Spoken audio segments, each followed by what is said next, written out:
주 예수 그리스도 이름으로 하나님 말씀 증거하겠습니다. 계시록 6장 1절부터 봉독하겠습니다. 요한계시록 6장 1절부터 봉독하겠습니다. 계시록 6장 1절. 내가 봄에 어린 양이 7인 중에 하나를 떼시는 그때에 내가 들으니 내 생물 중에 하나가 우레소리같이 말하되 오라 하기로, 내가 이에 보니 흰 말이 있는데 그 탄 자가 활을 가졌고 면류관을 받고 나가서 이기고 또 이기려고 하더라. 3절. 둘째 인을 떼실 때에 내가 들으니 둘째 생물이 말하되 오라 하더니 이에 붉은 다른 말이 나오더라. 그 탄 자가 허락을 받아 땅에서 화평을 제하여 버리며 서로 죽이게 하고 또 큰 칼을 받았더라. 5절. 셋째 인을 떼실 때에 내가 들으니 셋째 생물이 말하되 오라 하기로, 내가 보니 검은 말이 나오는데 그 탄 자가 손에 저울을 가졌더라. 내가 네 생물 사이로서 나는 듯하는 음성을 들으니 가로되 한 데나리온의 밀 한 대요 한 데나리온의 보리 석 대로다. 또 감람류와 포도주는 해치 말라 하더라. 넷째 인을 떼실 때에 내가 넷째 생물의 음성을 들으니 가로되 오라 하기로. 8절. 내가 봄에 청황색 말이 나오는데 그 탄자의 이름은 사망이니 음부가 그 뒤를 따르더라. 저희가 땅 4분의 1의 권세를 얻어 검과 흉년과 사망과 땅의 짐승으로서 죽이더라. 여기까지 맞습니다. 계시록은 장래에 이루어질 일을 기록한 내용이 핵심으로 되어 있습니다. 하나님의 구원받은 백성들이 세상 끝날 하나님의 심판이 있을 때에 이루어질 구원의 완성을 바라보면서 세상 끝까지 이루어질 인류의 역사 가운데 하나님이 어떤 일을 일어나게 하시고 또 어떤 일이 발생할 것인가 하는 것을 알려줌으로써 우리에게 신앙적으로 각성하게 하고 우리가 하나님 앞에 어떠한 사람으로 서야 되는가 하는가를 잘 알려주기 위한데 그 뜻이 있습니다. 우리가 하나님 나라에 들어가기 위해서 세상에 일어난 일들을 앞으로 영적인 눈으로 바라보고 거기에 대한 대비책을 세우고 그리고 하나님 앞에 나아갈 준비를 우리가 해야 된다는 것입니다. 그 첫 번째 내용으로서 지난번 계시록 말씀을 같이 살펴보는 가운데 5장에 나온 말씀이 하나님 보좌에 앉으신 이의 오른손에 책이 있었는데 5장 1절입니다. 안팎으로 썼고 7인으로 봉했다. 7인 그러니까 7개의 도장으로 찍어진 그 책. 그래서 그건 함부로 열 수 없는 책입니다. 근데 글씨가 안팎으로 쓰였다고 되어 있어요. 그래서 이렇게 된 책을 가지고 있기로 누가 이 책을 볼 것이고 이해할 것인가, 여기에 대해서 하늘에나 땅에나 땅 아래나 이 책을 펴거나 보고 이해할 자가 없었기 때문에 사도 요한이 심하게 울었다고 나옵니다. 그런데 이 책을 펼칠 수 있고 이 책을 이해할 수 있는 사람, 즉 인을 떼가지고 봉인된 인을 떼가지고 그걸 열어서 펼쳐볼 수 있고 이해할 수 있고 깨달을 수 있는 분은 딱 한 분이라는 거예요. 그분은 바로 주 예수 그리스도, 바로 어린 양 예수 그리스도라, 이런 뜻입니다. 그래서 예수 그리스도가 바로 어린 양으로서 네 생물과 보좌에 앉으신 그 어린 양, 그 어린 양을 중심으로 해가지고 서 있는 네 생물과 24장로 그리고 천사들 그리고 만물들이 하나님을, 저 어린 양을 찬송한다, 이런 내용으로 되어 있는 것이 계시록 5장입니다. 그럼 장래에 이루어질 일에 대해서 이 계시록이 어떤 구조로 되어 있나 하면은 바로 7인으로 봉함된 이 책을 떼는 데 있어서 7인이 나옵니다. 이것은 이제 우리 인류의 역사에 앞으로 전개될 큰 환난, 재난, 이것을 밝혀놓고 있는 내용입니다. 그리고 7번째 인을 이제 떼게 될 때 일곱 대접이 나옵니다. 일곱째 인을 떼실 때 일곱 나팔이 나옵니다. 일곱 나팔이 나와요. 8장에 보면 나옵니다. 여기 역시 일곱째 인에 포함된 또 다른 하나님의 이제 재앙, 재난의 어떤 그 경고가 여기 들어있다고 할 수 있습니다. 그래서 맨 먼저 일곱 인 가운데 6개 인에 관한 내용이 바로 계시록 6장에 나와 있습니다. 오늘은 시간 관계상 그 7개 인 가운데 6개 인을 떼시는 것이 기록되어 있는 계시록 6장 가운데서 첫째에서 넷째 인까지 떼는 그 내용만 살펴보고 은혜를 받도록 하겠습니다. 먼저 6장 1절에 보게 되면 내가 보기에 어린 양이 7인 중에 하나를 떼시는 그때에 어린 양이라고 분명히 나와 있습니다. 이 어린 양은 바로 주 예수 그리스도를 말씀합니다. 그 어린 양이 7인 중에 하나를 떼시는 그때에 내가 들었다고 하는 것은 바로 사도 요한이 들었다는 것입니다. 네 생물 중에 하나가 우리 소리같이 말하되 오라 하기로, 이 네 생물은 지난 시간에 말씀드린 것 같이 교회 안에서 영적인 지도자를 말한다고 하는 것이 첫 번째 뜻이라고 했습니다. 그렇지만은 영적인 지도자에 그치는 것이 아니라 영적으로 완성된 성도를 가리킨다. 이것이 바로 우리 교회의 지금 공식적인 견해로 되어 있습니다. 황엘리사 목사님께서 집필하신 계시록 연구에 나온 내용을 지금 거의 대부분의 목자님들이 거기에 동의하고 있는 그런 것이기 때문에 우리 교회의 공식적인 견해라고 해도 과언이 아닙니다. 이 네 생물은 바로 교회의 영적인 지도자라고 할 수 있지만 그냥 영적인 지도자가 아니라 완성된 영적인 지도자입니다. 그냥 뭐 무조건 교회의 영적인 지도자라 해서 되는 건 아니고요. 완성된 영적인 지도자. 하지만 영적인 지도자뿐만 아니라 영수면에서 완성된, 영적으로 완성된 성도를 가리킨다. 이렇게 말하고 있습니다. 오라고 했다는 것입니다. 왜? 바로 이 인을 떼시는 우리 주님의 말씀에 의해서 이제 그 내용을 알려주겠다는 뜻이죠. 그래서 이제 첫째 인을 떼실 때 보니까 흰말이 나옵니다. 흰말이 나와요. 둘째 인을 떼실 때 보니까 붉은 말이 나옵니다. 그 다음에 5절에 보면 셋째 인을 떼실 때 보니까 검은 말이 나옵니다. 7절에 보면 넷째 인을 떼실 때 청황색 말이 나옵니다. 그때마다 첫째 생물, 둘째 생물, 셋째 생물, 넷째 생물, 이 네 생물이 오라 이렇게 해서 그 인을 떼실 때마다 어떤 말들이 출현하는가, 이것을 말해주고 있는데 이것은 상징적인 그 뜻을 갖고 있습니다. 여기에 대해서 장래에 이루어질 일이지만 현재까지 이루어진 일도 있습니다.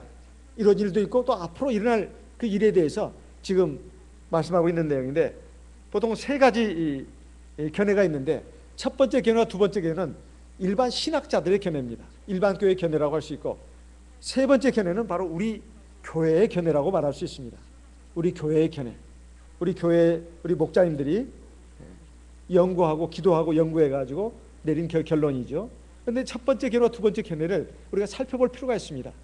그것은 왜 그러냐면 일반 교회를 뭐 비판한다 그런 뜻이 아니라 우리의 견해를 이해하는데 상당히 도움이 됩니다.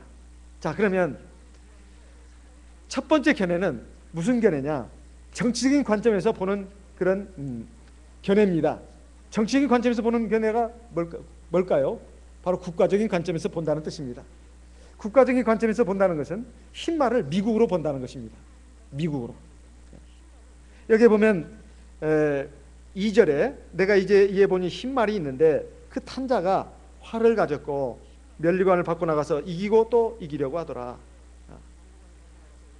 국가적인 첫 번째 견해, 국가적인 관점에서 보는 견해, 이걸 미국으로 본다 이 말이에요. 왜 그럴까요?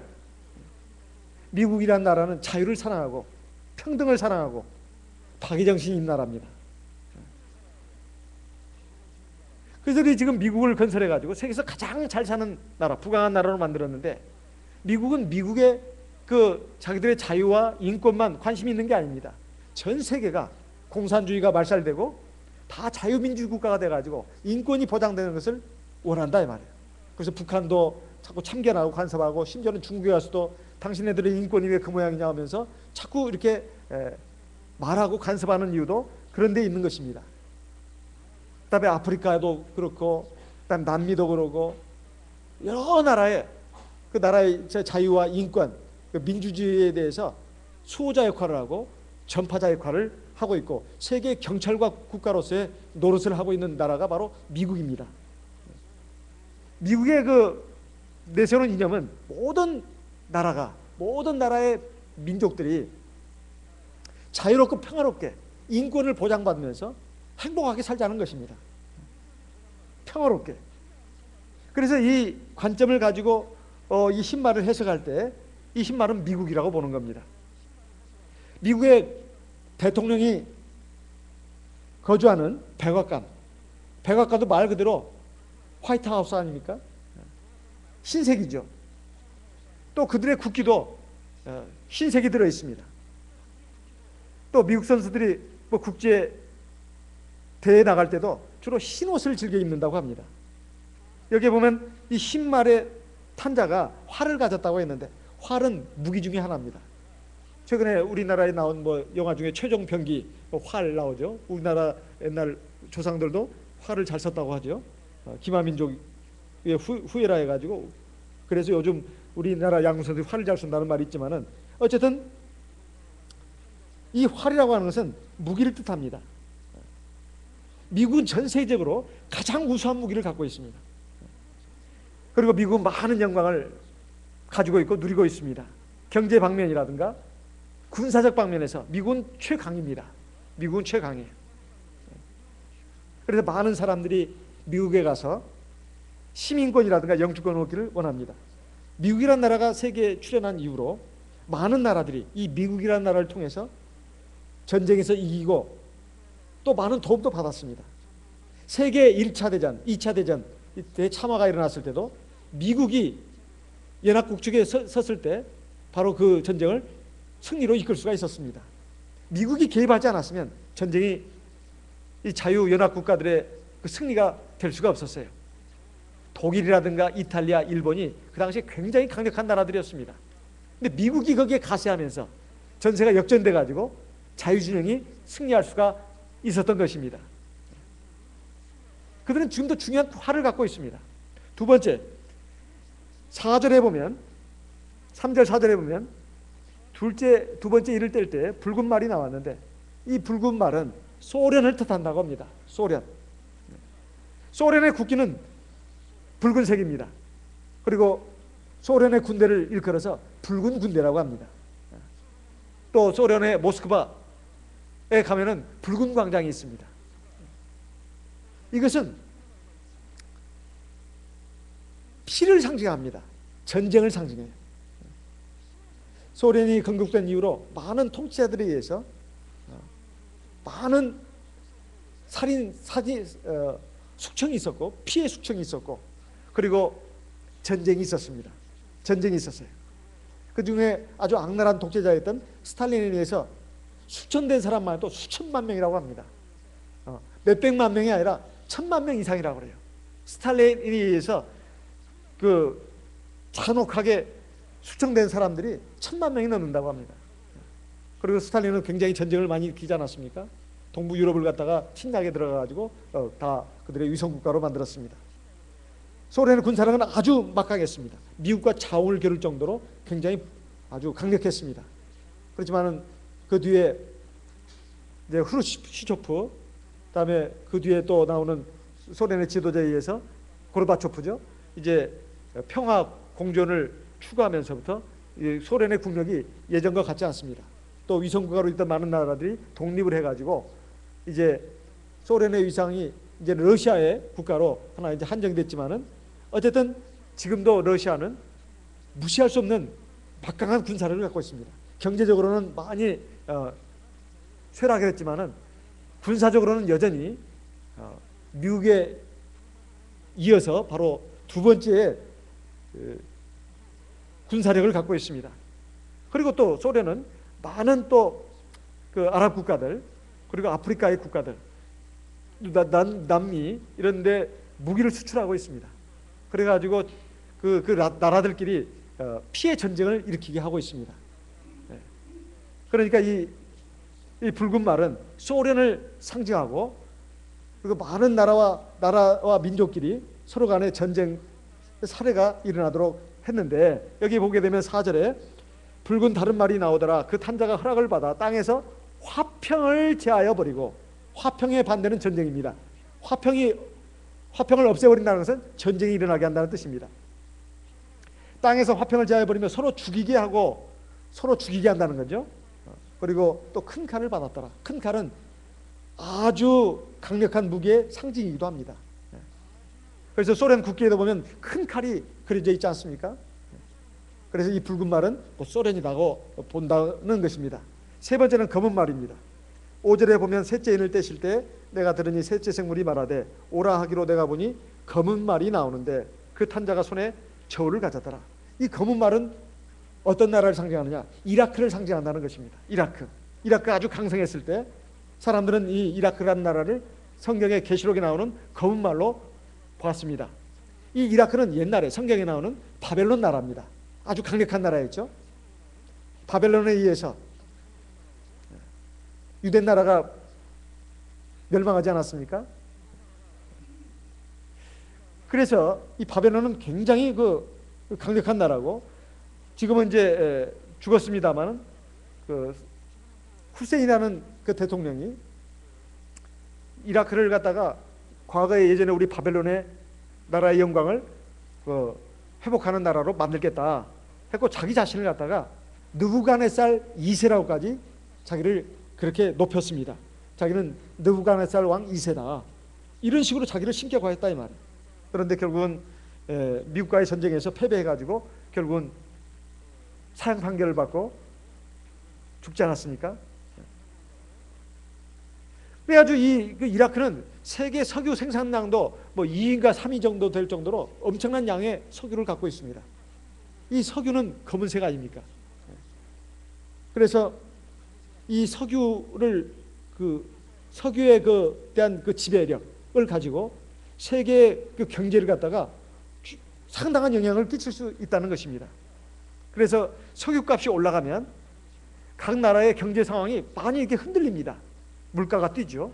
물가가 뜹니다. 그걸 갖다가 여기서는 뭐라고 표현하고 있느냐? 5절에 보면 그 탄자가 손에 저울을 가졌더라. 저울이라고 하는 것은 물건 값을 매길 때 쓰는 측정의 도구입니다. 측정의 도구예요. 그래서 6절에 보면 내가 또 네 생물 사이에서 나는 듯한 음성을 들으니 가로되 한 데나리온의 밀 한 대요, 한 데나리온의 보리 석 대로다. 한 데나리온은 한 노동자가 하루 종일 일해가지고 얻을 수 있는 품삯을 말합니다. 한 노동자가 하루 종일 일해가지고 품삯을 얻는데, 그걸 가지고 밀을 사보니까 밀 겨우 한 대를 사더라는 거예요. 밀 한 대는 뭐냐? 한 사람이 하루에 먹을 수 있는 식량의 양을 말합니다. 그러면 노동자가 하루 밖에 나가가지고 일해가지고 겨우 자기만 하루 3끼 먹을 수 있는 양으로 끝나버리면 자기 처자식들은 어떡할 겁니까? 꼼짝없이 굶어야 되지 않겠어요? 그러니까 이것은 곡물가격이 폭등하는 것을 말합니다. 그러니까 석유에 대한 지배력을 가지고 있기 때문에 값을 막 높이고 올리고 막 그래버리면 물가가 뛰어가지고 곡물값이 올라간다는 것입니다. 그래서 하루 종일 일을 해도 겨우 네 가족 가운데 한 사람만 먹을 수 있는 식량만 얻을 수 있다는 거예요. 그만큼 강력한 영향을 끼친다는 것이죠. 그래서 여기 보면은 또 감람류와 포도주는 해치 말라 이 말이 있는데, 중동 지방에서는 곡물이 이제 기근이 들어가지고 곡물 수확량이 적을 때 감람류라든가 포도주를 식량 대용으로 쓴다고 합니다. 감람류와 포도주를 식량 대용으로 쓴다는 거예요. 그리고 상당한 역할을 한답니다. 그러니까 감람류와 이 포도주를 갖다가 아주 귀하게 함부로 낭비하지 말고 잘 관리해라, 해야 된다, 이런 말입니다. 그리고 네 번째, 그런데 이제 이 검은 말이 지금은 이라크가 아니고, 이라크는 지금 이제 미국과의 전쟁에서 패배함으로써 굉장히 국력이 쇠약해지지 않았습니까? 그걸 대신해 가지고 이란이 검은 말이라고 합니다. 이란이 검은 말. 왜냐하면 이란도 석유 매장량이 굉장히 많습니다. 그리고 이란은 지금 중동 지역에서 가장 강력한 그 나라입니다. 이란이 어떤 나라인지 아십니까? 성경에 바사 나라입니다. 바사. 우리가 보통 성경에서는 바사라고 하지만 학교에서 학생들이 배우기로는 페르시아입니다. 페르시아. 페르시아는 그 옛날에 아주 강력한 나라이기도 합니다. 이 바로 바벨론 나라를 무너뜨린 나라예요. 그리고 이 바사 나라, 이 페르시아 나라가 한때를 지배했었습니다. 다니엘이 바로 이 바벨론 나라에서 그리고 이 바사에서 총리 대신으로 일하지 않았습니까? 그만큼 강력한 나라입니다. 이란은 아주 옛날부터 아주 강력한 나라예요. 지금 요즘에는 미국에 대항해가지고 중동 지역의 맹주로서 저희가 이제 발돋움 하려고 하는 그런 아주 야심도 갖고 있는 그런 그 강력한 나라입니다. 지금 원자폭탄을 만들기 직전까지 지금 왔다고 하지 않습니까? 그 중동 지역을 대표하는 그 이라크, 이란이라는 나라가 바로 검은 말로 상징되어 있는데요. 그들이 가진 석유, 이 석유가 그들에게서 가장 강력한 무기입니다. 또 가만히 보게 되면 그 중동 지방에 있는 이라크라든가 이란이라는 나라는 이슬람교를 신봉합니다. 이제 나중에 곧 나오겠지만은 이 사람들이 입는 옷이 다 검은 옷입니다. 여자들도 검은 옷으로 얼굴을 가리고 온몸을 가립니다. 또 석유도 검은색입니다. 그래가지고 그들이 가지고 있는 검은 석유를 가지고 세계에 많은 영향을 끼치고 있습니다. 세계 경제에 그들이 생산하는 석유의 양이 세계 경제에 상당한 영향력을 끼치고 있다 이 말이에요. 그래서 요즘에 와서는 이 검은 말이 상징하는 것은 이란이다 이렇게 보는 겁니다. 네 번째는 넷째 인을 뗐을 때 나타난 말입니다. 8절에 보니까 청황색 말입니다. 이 청황색이라고 하는 것은 사람이 죽었을 때 얼굴의 모습입니다. 푸른빛, 푸른빛이 나타나죠. 청황색, 푸르면서 노란빛. 이 사망을 상징한다는 뜻입니다. 8절에 보면 내가 봄에 청황색 말이 나오는데 그 탄자의 이름은 사망이니 음부가 그 뒤를 따르더라. 저희가 땅 4분의 1의 권세를 얻어 검과 흉년과 사망과 땅의 짐승으로서 죽이더라. 이 청황색 말은 어떤 나라를 상징하느냐? 아프리카를 상징한다는 것입니다. 아프리카. 사람들이 보통 일반적으로 공통적으로 말할 때 아프리카라는 나라는 참 천재지변이 많고 또 내전이 많습니다. 아프리카에 굉장히 나라들이 많은데 그 나라들 그 민족들끼리 그 같은 또 나라 안에서 또 다른 민족들끼리 엄청나게 막 죽이고 이 사륙전이 계속해서 지금도 벌어지고 있습니다. 세계에서 가장 가난한 나라 그리고 세계에서 가장 전쟁이 많이 일어난 나라 아프리카입니다. 세계에서 가장 질병이 많은 나라 아프리카입니다. 세계에서 가장 기근과 흉년에 시달리는 나라 아프리카입니다. 세계에서 어린아이들도 가장 제일 많이 죽어가는 나라 아프리카입니다. 그리고 이 땅의 짐승들이라고 하는 아프리카에 또 보면은 그 자연동물이 많잖아요. 사자, 호랑이 이런 동물들에 의해서 사람들이 많이 죽어간다는 겁니다. 뱀. 예? 그래서 이 청황색 말은 바로 아프리카를 대륙을 상징한다 이렇게 말하고 있습니다. 이것은 국가적인 관점에서 본 겁니다. 두 번째 견해는 종교적인 관점에서 보는 견해가 있습니다. 종교적인 관점에서 첫째 말, 흰 말은 기독교를 상징한다는 것입니다. 두 번째 말, 붉은 말은 무신론인 공산주의를 상징한다는 것입니다. 세 번째 말인 그 검정색 말은 이슬람교를 상징한다는 것입니다. 이슬람교. 네 번째 말, 청황색 말은 이 다신교나 아니면 우상을 숭배하는 사교를 상징한다는 것입니다. 이건 종교적인 관점에서 본 겁니다. 그래서 흰 말을 기독교로 보는 이 견해에 의하면은 기독교 국가들은 거의 다 잘 산다는 것입니다. 기독교의 그 이념 자체가 하나님을 경배하고 그 신앙을 중심으로 해가지고 자유와 민주 그리고 인권을 존중하고 화평을 숭상하기 때문에 이 기독교가 들어간 나라들을 치고 못 사는 나라들이 없다는 거예요. 심지어 아프리카도 이 기독교가 들어간 나라들은 그래도 그 아프리카 그렇게 못 사는 나라들이 대부분이지만은 기독교가 들어간 나라들은 그 몇 나라 안 되지만은 다 거의 다 잘 사는 나라들이라는 것입니다. 발전도 됐고, 또 이 기독교가 이제 전파가 되면서 곳곳에 교회뿐만 아니라 학교나 병원이 세워지고 양로원, 고아원 이런 사회 그 구호시설 같은 것이 많이 건립이 된다는 것입니다. 그래서 이 기독교를 바로 이 신말로 상징해가지고 이렇게 기록해 놨다는 것입니다. 두 번째 말은 불가분 말은 바로 무신론자인 공산국가인데요. 이 공산주의자들은 하나님을 부정하기 때문에 전쟁을 좋아하고 피 흘리기를 좋아합니다. 그래서 사실 하나님을 두려워하지 않는 나라와 민족이 사람을 두려워하겠습니까? 그래서 공산주의 국가에서는 많은 피해 숙청이 있었고 또 테러가 있었습니다. 오늘날은 바로 이 소련뿐만 아니라 중국 그리고 북한, 세계에서 가장 지금 공산주의로 지금 악명을 떨치는 그 나라라고 했는데, 중국은 지금 많이 개방이 됐습니다. 개방이 됐지만은 그래도 중국은 아직도 엄연히 그 나라는 공산주의 국가입니다. 그러니까 소련이라든가 러시아라든가 중국이라든가 이 북한, 이 세 나라가 갖고 있는 그 가공할 만한 그 핵무기는 정말로 무시무시한 것입니다. 굉장히 강력한 무기를 갖고 있고 또 그 무력을 바탕으로 해서 굉장히 굉장한 힘을 행사하고 있습니다. 세 번째 말은 검정말인데, 바로 이것은 아까 이란과 이라크와 이란이라고 말했지만은 이 검정말은 이슬람교를 상징한다 이렇게 말씀드렸습니다. 그러니까 중동에 있는 대부분의 아랍 국가, 또 아프리카 북부 지역에 있는 그런 나라들, 이 이슬람교 국가 아니겠습니까? 이 이슬람교 국가 안에 테러주의자들이 많다 이렇게 이제 자유주의 국가에 있는 신학자들이 그렇게 해석을 하는 겁니다. 그렇게 해석을 하는 거예요.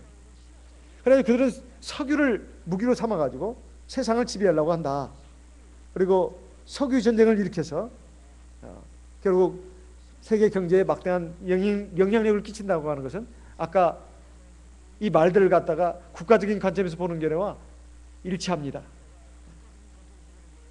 그리고 청황색 말, 네 번째 말, 청황색 말은 다신교 또는 우상을 숭배하는 이런 나라를 상징한다고 되어 있습니다. 그래서 이 우상을 섬기는 나라들, 이 많은 나라들이 어디냐? 특별히 그 남미, 남아메리카 그리고 아프리카에 많이 있는데, 사실은 이것은 세계 곳곳에 이 우상을 숭배하고 다신교를 숭배하는 그 나라와 민족들이 흩어져 있다는 것입니다. 이 다신교, 즉 우상 숭배가 흥왕하게 될 때 하나님께서는 그들을 통해서 막 전쟁이 일어나게 하고 또 사망, 흉년, 각종 질병이 일어나게 한다는 것입니다. 또 천재지변도 일어나게 한다는 거예요. 이렇게 해가지고 결국 많은 사람들이 죽게 되는데, 이 청황색 말은 여기 보니까 사망, 그 탄자의 이름이 사망이다 이렇게 나와 있습니다. 이것이 바로 종교적인 관점에서 보는 견해입니다. 세 번째 견해는 바로 우리 교회에서 대다수의 목자님들이 공통적으로 보는 견해입니다. 자, 이것을 이제 한번 우리가 잘 유심히 들어야 되겠습니다. 이 첫째 말이 뭐냐? 바로 흰말인데, 바로 우리 참예수교를 상징한다는 것입니다. 참예수교. 2절에 나와 있는 그 흰말, 그 참예수교이고, 그 탄자는 바로 주 예수 그리스도입니다. 주 예수 그리스도. 그 가진 활은 다른 것이 아니라 하나님의 말씀, 진리의 말씀이죠. 진리의 말씀. 그리고 성령. 에베소 6장에 보면 하나님의 전신갑주를 입으라고 되어 있는데 두 가지로 나옵니다. 두 가지. 하나는 하나님의 말씀, 또 하나는 성령의 기도. 이것을 전신갑주라고 삼으라고 되어 있는데, 여기 말탄자 가진 그 활이 바로 하나님의 백성들이 가져야 될 강력한 두 가지 무기, 진리의 말씀, 하나님의 말씀과 그리고 성령의 기도입니다. 이 신말은 바로 우리 참예수교를 상징한다는 거예요.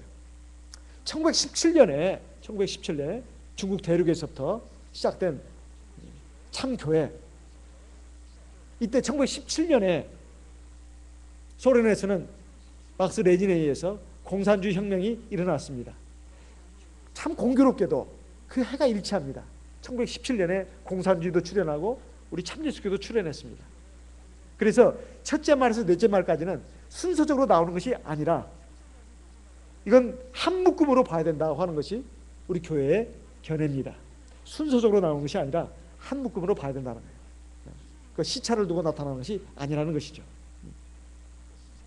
그리고 지금은 우리 참예수교회가 중국대로 시작해가지고 대만 그리고 일본, 한국으로 왔을 뿐만 아니라 전 세계적으로 지금 5대륙에 펼쳐져 있어가지고 우리 참예수교회는 단일한 교회로서 계속 교회 수가 늘어나고 있습니다.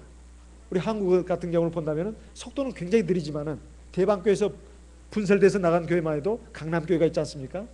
그리고 뭐 수원교회도 엄밀하게 말하면 우리 대방교회에서 나간 교회라고 할 수 있고 인천교회도 마찬가지고 그리고 안양교회도 마찬가지입니다. 또 안산교회 뭐 이런 데도 다 마찬가지라고 할 수 있습니다. 이렇게 해서 자꾸 교회가 분설을 통해서 우리 교회가 이렇게 세워지는 모습을 볼 수가 있는데요. 사실 전 세계적으로 흩어져 있는 우리 참예수교회는 화교들이 거의 90% 이상입니다. 하지만 전 세계 지금 인구 70억 가운데 중국인이 13억입니다. 그리고 인도가 두 번째로서 12억 정도 되는데요. 세계 인구의 4분의 1을 점하고 있는 이 중국인들이 전 세계에 흩어져 가지고 그들을 통해서 지금 참예수교회 교회가 지금 설립되어 있습니다. 이제는 그 현지 나라의 민족들에게 복음이 전파되는 그 과정만 남아 있습니다. 어쨌든 전 세계적으로 지금 유학생 또는 이민을 통해서 이민과 유학을 통해서 이렇게 교회가 퍼져나갔습니다. 그래서 우리 교회에서도 우리 한국에서도 지금 일반 교회로 우리 일반적으로 본다면 한국 사람들도 지금 많이 나가 있습니다. 그래가지고 일반 교회에서는 전 세계적으로 지금 그 복음을 많이 전하고 있는데요. 미국이 제1의 선교 대국이라면 한국이 제2의 선교 대국이라고 합니다. 그 일반 교회를 기준으로 해서 봤을 때 그렇습니다. 근데 참예수교회 면에서 본다면 우리 한국은 굉장히 지금 수가 적습니다. 굉장히 수가 적어요. 하지만 하나님께서 어느 나라 어느 민족을 쓰시든 간에 하나님의 마음에 합한 민족, 나라 그리고 그 개개인의 그 성도들을 통해서 하나님 나라를 확장시키겠다는 그 경륜을 펼치시고 일어나가실 것입니다. 이 신말은 바로 이 참예수교회인데요. 계속해서 지금 뻗쳐나가고 있고 지금 심지어는 뭐 독일만 하더라도 공식적인 교회는 하나지만은 함부르크에도 그리고 곳곳에 이 기도소 형식으로 교회가 계속 퍼져나가고 있답니다. 이 기도소가 어느 정도 되면 그 교회가 되는 것이죠.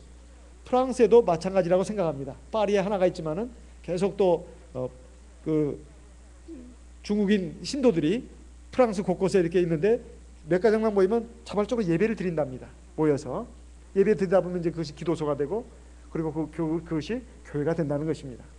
우리도 그런 형식을 밟아야 되지 않을까 그런 생각이 듭니다. 대방교회 같은 경우도 예를 들면 지금까지 많은 교회를 여러 교회를 분설시켰듯이 앞으로 강서구에도 또는 양천구에도 또는 광명에도 뭐 이렇게 구로구에도 이제 교회가 이제 앞으로 계속 또 세워져야 되지 않을까 이렇게 생각이 듭니다. 어쨌든 우리 참예수교회는 계속해서 이렇게 영적인 전쟁을 함으로써 교회가 계속해서 확산되고 있다. 그래서 사실 참예수교회는 세계 어느 나라를 가더라도 거의 다 있습니다. 그래서 우리 성도님들이 이제는 어느 나라를 가더라도 교회를 찾아간다는 것은 그렇게 어려운 일이 아닙니다.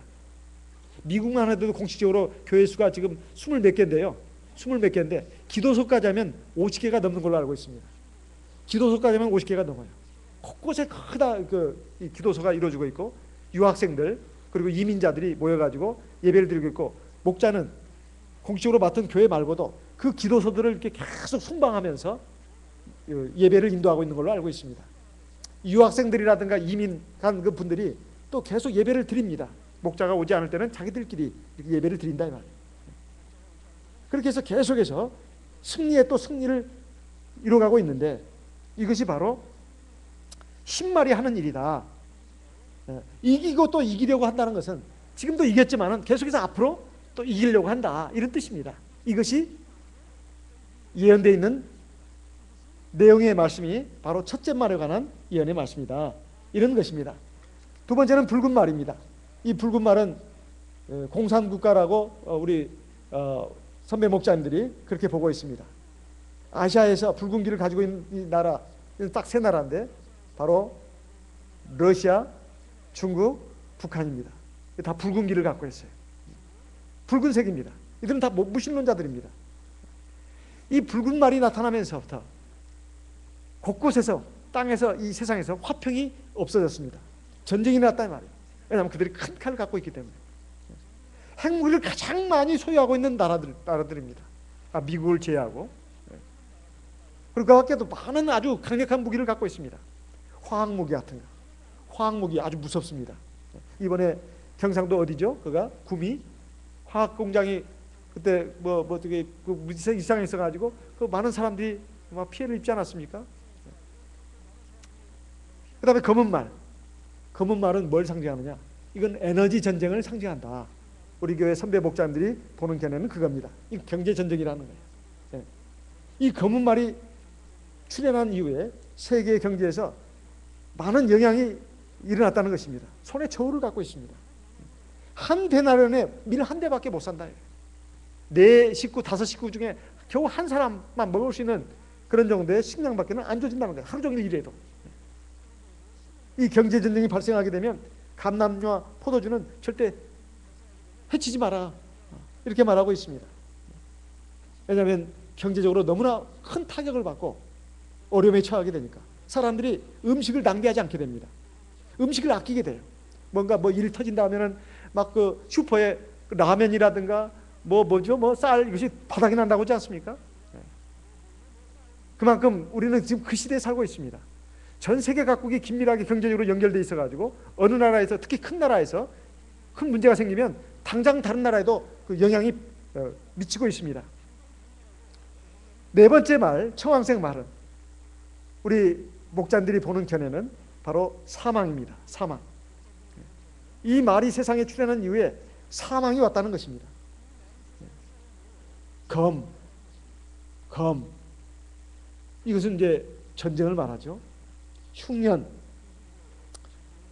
요즘 기상 이변에 의해서 곳곳에서 물난리가 일어나고 아니면 아주 그 극심한 가뭄이 일어나가지고 곡물값이 막 천정부지로 뛰고 있고, 또 지구 온난화 현상에 의해서 또 곳곳에서는 막 식량이 막 부족하는 이런 그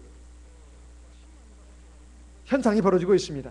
사망, 그리고 땅의 짐승, 온역은 이제 질병을 말합니다. 에이즈라든가 사스, 이런 것들이 사람을 죽이게 하는 그런 온역 아니겠습니까? 땅의 짐승. 땅의 짐승이라고 하는 것은 광우병 뿐만 아니라 돼지가 보면은 무슨 병을 한번 들면 돼지를 갖다 전부 다 몰살시키지 않습니까? 사람에게 또 영향을 주기 때문에. 또 닭이 옮기는 신종플루 같은 것들, 이제 어떤 가금류에 의해서, 그렇기 때문에 날짐승에서 이제 그 병이 이제 확산되는 것이기 때문에 나중에 짐승을 통해서도 사람도 죽는다는 거죠. 그러니까 광우병에 걸린 소를 갖다가 먹게 되면 그 병균이 사람의 뇌에 들어가가지고 사람의 뇌를 파괴시킨다. 이런 그런 것 때문에 사람들이 서울시청 광장에 가서 촛불 시위도 하고 그러지 않았습니까? 네. 짐승을 통해서도 사람이 그 병균이 옮겨가지고 약도 없다는 것이죠. 그래서 슈퍼박테리아가 출현해가지고 사람이 치명적인 질병에 걸리게 되는, 그래서 많은 사람이 죽게 되는 그 상황을 굉장히 우려하고 있다는 겁니다. 지금 항생제가 남용이 돼가지고 이제는 어떤 항생제로 듣지 않는 슈퍼박테리아가 나타난다는 거예요. 이것도 일종의 짐승이거든요. 사실 균들도 현미경으로 보면 다 그 생물체입니다. 생물체예요. 우리 눈으로 육안으로 잘 안 보이는 것이지 현미경으로 보면 다 보이는 것들입니다. 그 생명체들이 사람을 공격하는 것이죠. 이러한 그 재앙들이 나타난다는 것입니다. 그래서 이것들이 지금 예고가 되어 있다는 거예요. 그런데 이 네 가지 말들이 나타나는 것은 순차적으로 나타나는 것이 아니라 동시다발적으로 나타날 수 있다는 겁니다. 그리고 신말이 출현하는 곳에는 우리 참예수교의 복음이 크게 전파되는 곳이고 참복음이 흥황한 곳입니다. 검은 말이 출현하는 지역에는 경제적으로 어려움이 있는 곳이다 이 말이에요. 그리고 붉은 말이 출현하는 곳에는 전쟁이 있습니다.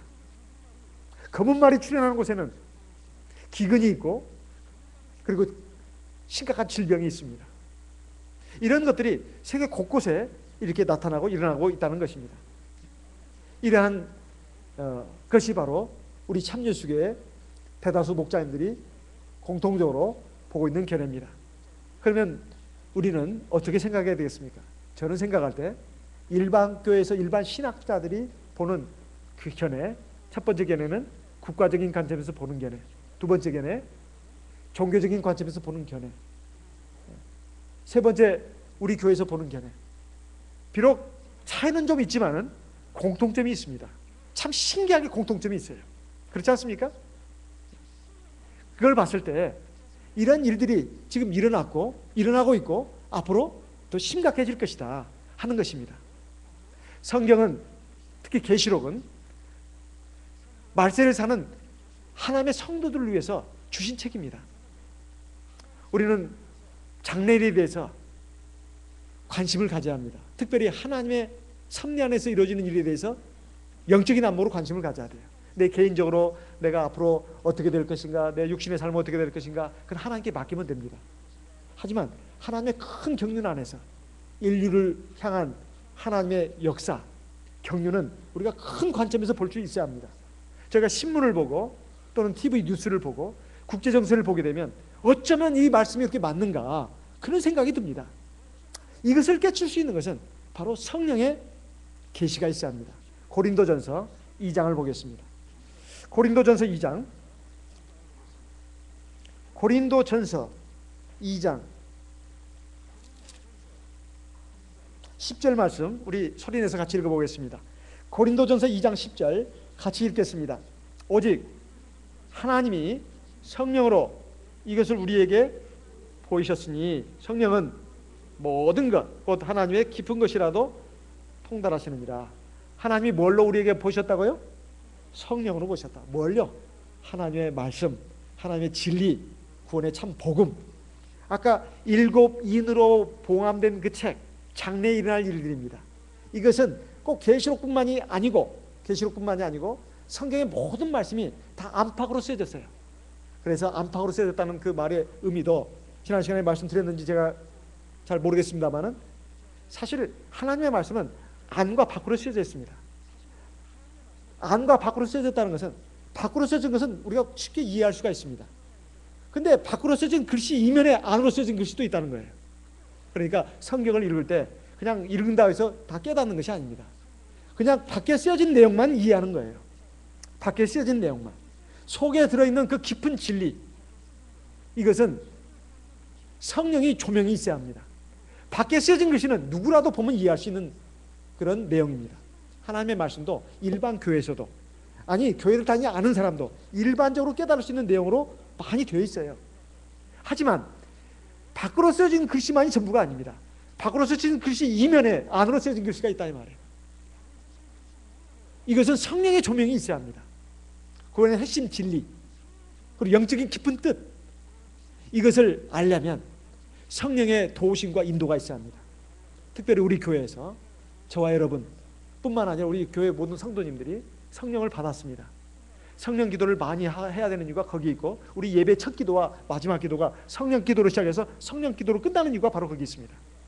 성령이 이 자리에서 함께 하시고 우리의 마음 눈을 밝혀주셔야 합니다.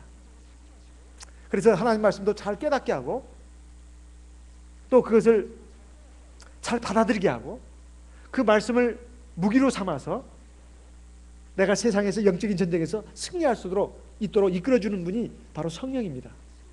그래서 성령 기도를 많이 해야 된다는 뜻입니다. 성령 기도를 많이 하면 하나님이 지혜를 주시고 능력을 주십니다. 그리고 나에게 강력한 무기, 최종 병기, 활을 주십니다. 그리고 그걸 가지고 우리가 이기고 또 이길 수가 있습니다. 오늘 이 시간 우리에게 전해진 말씀도 마찬가지입니다. 어린 양 예수께서 7 인을 떼 가시는데 이제 4가지 인을 뗀 것을 우리가 오늘 이 시간 들었습니다.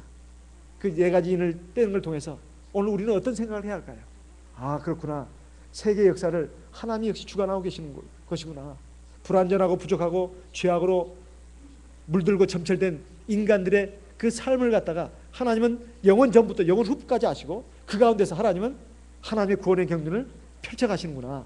이걸 우리가 알 수가 있습니다. 그 큰 역사의 틀 안에, 도도히 흐르는 역사의 물결 안에 바로 저와 여러분이 있습니다. 그렇다면 내 삶의 모든 것, 하나님이 내 머리카락까지 다 세시고 주관하시고 세심하게 돌보시는 하나님의 사랑, 은총이 나와 함께하는 것을 알고 믿고 하나님께 모든 걸 맡기고 마음에 진정한 평안을 누리고 든든한 마음으로 하나님 앞에서 내가 믿음으로 살아야 되겠다. 하나님의 말씀을 붙잡고 살아야 되겠다. 성령의 기도에 힘쓰면서 살아야 되겠다. 이런 각오를 가지고 나가야 되겠습니다. 이것이 하나님께서 저와 여러분에게 바라시는 뜻입니다. 이러한 믿음을 가지고 나가는 저와 여러분들이 되시기를 바라고, 첫째 말, 흰말에 탄 장수 예수 그리스도를 의지하고, 그리고 우리가 바로 흰말이 되어가지고 전쟁에서 이겼지만은 또 이겨서 하나님의 나라가 이 땅에 펼쳐지고 우리가 하나님 나라에 들어갈 수 있는 그런 영광의 주인공들이 다 되시기를 예수님의 이름으로 기원하는 바입니다. 다 같이 기도하겠습니다.